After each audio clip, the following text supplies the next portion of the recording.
If you have no idea what vet bills can cost you in 2026, this video is for you. Hey everyone, welcome back. Today I would like to share with you how much money I spend altogether on my pet's health, vet's visit, diagnostics, medications, etc. And buckle up, it's going to be a lot. It was a wild ride for me as well, and for my little baby, of course. So here it is. Just to set the scene, I did have pet health insurance, and it was one of the smartest financial moves that I made. I got it about 1.5 years ago. My pet has never been sick. He's been in good health throughout his whole life. He was happy, healthy, and I never felt the need to go to the doctor. So I also was not aware of how much this costs. But as he was getting older, I thought it would be a good idea just to have this peace of mind and make sure I can get him the medical attention that he needs if such situation arises. So I had my pet health insurance policy for about a year and a half. In the first year, I was only paying $36, but as it renewed, I started paying $56 per month. So this was a big jump, but it was still doable with my budget. In January of this year, I've noticed that my coquito has a bit of a limping going on his left hind leg. I decided to check this out after a couple of weeks. At first, I thought maybe he just jumped from the window, which is a little bit too high, and hurt himself a little bit. Maybe it's some sort of a sprain and it's going to get better on its own, but it did not. So at the end of January, I took him to the vet. This was the first vet visit ever for him. I got him as a kitten, and he already had some vaccination at the time. He was also neutered. So it seemed like the bases were covered. And since he was never getting sick, I never took him to the vet. So he went to the vet for the first time in January of this year. They decided to do x-ray, blood test, and they found out that he has arthritis. And there's no real cure for it except for pain management. So they gave me some pain medication and just told me to monitor his behavior and see if there are any changes. So that initial visit with x-ray, blood test, doctor's fee, and medication cost me $939. During that same visit, they also quoted some dental work that needed to be done, and it came up to about $4,000. So I said to myself, no way, I'm doing that. So dental work, mind you, is not covered by regular pet health insurance. There are some special plans that do cover dental, but it's very rare, and in most cases, you just pay out of pocket. So I decided to find an affordable vet who could take care of his dental issues, and I found one. I brought him in by the end of February, and that vet told me that dental issues are actually the least of my concerns right now, and I should really get this leg checked. He told me that it's very unusual what he's having in his back leg, and it doesn't look like it could be arthritis because it's never as painful and it's never showing the same way it did on my coquito. Following his advice, we did ultrasound just to make sure that his internal organs are okay, and a blood test because it's been a month since his last blood test. So he wanted to see if there are any changes and if there's something suspicious going on. There was not much going on this blood test except for it showed that there's an inflammation. The vet didn't know exactly what it could be, but he gave me antibiotics and just told me to do a course, which would help with his teeth as well. The vet told me that I should go and see a surgeon and check if there's something going on with his spine, but that would have to be a different specialist. And I should postpone any dental treatment until I find out what's going on with his back leg. The total for that visit was $795, and it included the vet's fee, blood tests, and ultrasound.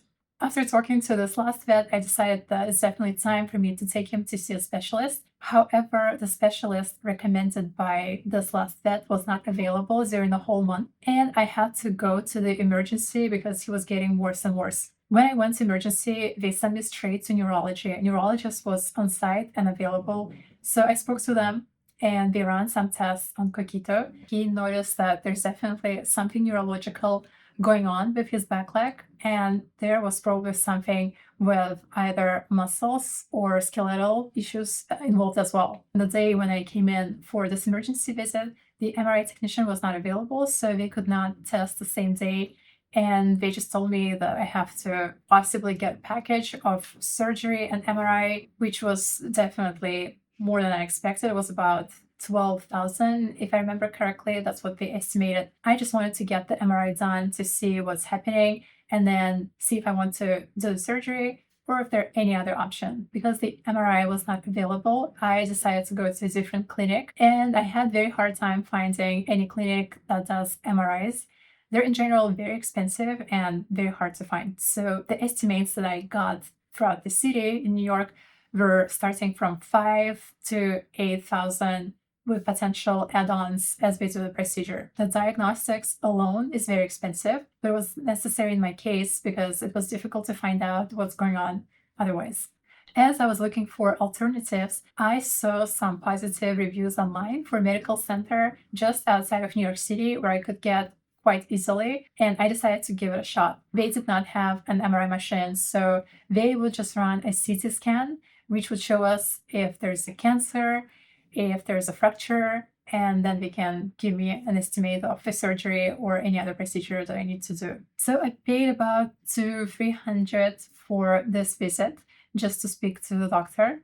And I came back for the CT scan procedure, which is done under full anesthesia. So it's a whole day type of event, and you have to drop off your pet very early. In my case, it was about 7-8 a.m. And they do procedure during the day, so normally you would pick up your pet at the end of the day after 5-6 p.m. when anesthesia has worn off. The estimate for this procedure was about $4,200, and I had to pay it upfront, and then they would either charge more or reimburse a portion of that fee depending on how much medication they used during the procedure or if there were any other issues that would involve additional charge. After the CT scan was done, they also took a sample of his spinal liquid for testing, and I paid for 2 additional tests. I paid for cytology and for toxoplasmosis. The 2 of those tests came up to about $400. After the tests were done, which actually took quite a bit, it took about a week to get the results back, the doctor told me that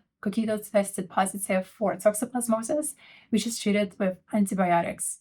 I got antibiotics and it was not going really well for him. He started having diarrhea and he actually looked weaker and worse off than before the antibiotics. So I stopped the antibiotics and I tried to reach the doctor, but unfortunately, the doctor was not available during some period of time while I was trying to reach them. And when they became available, they were too busy to reply to my email or to return the call. So I ended up going to the emergency again at another hospital, which cost me $599, and it included neurology visit with the same neurology team that saw him previously.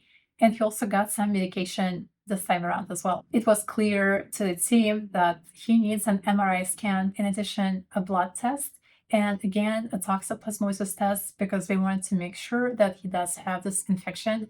My total cost for this visit alone was $6,046.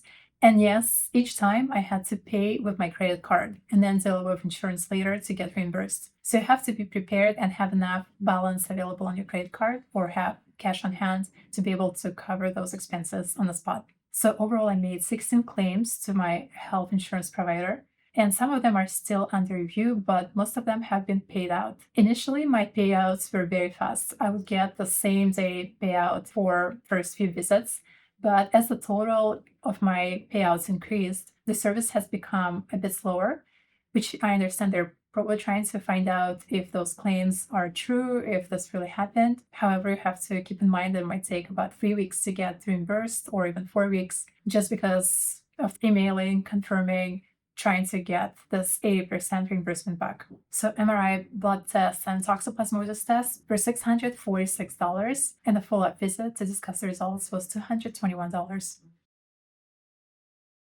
According to my calculations, I spent $13,570, and that excludes the transportation. Transportation to take my pet to multiple visits has cost me about $450 so far, and this brings the total to $14,020. So as you see, it's very, very expensive to have a health emergency for your pet. So if you do not have insurance, it's a very, very hefty fee to pay for your pet's health. This is why I'm such a strong proponent of having pet health insurance. Imagine if I didn't have it.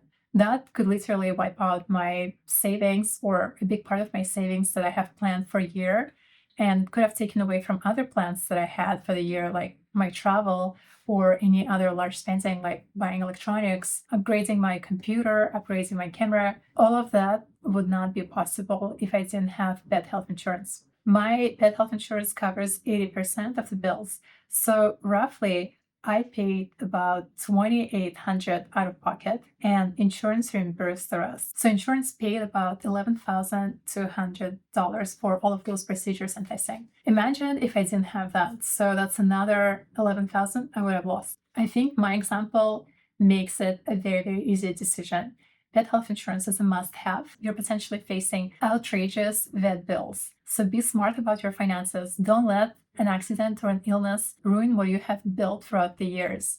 Do not let this emergency fund disappear because you did not foresee something like this happening to you. Luckily, in my case, I thought about it way before anything bad happened, but you can learn from my example. Think about thousands that I have spent so far.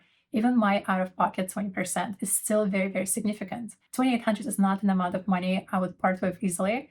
It takes a lot of discipline and it takes a lot of time for me to save that money. So I want to be very smart about spending it as well. Protect your personal finances and protect your mental health. Do not play the roulette with your pet's health.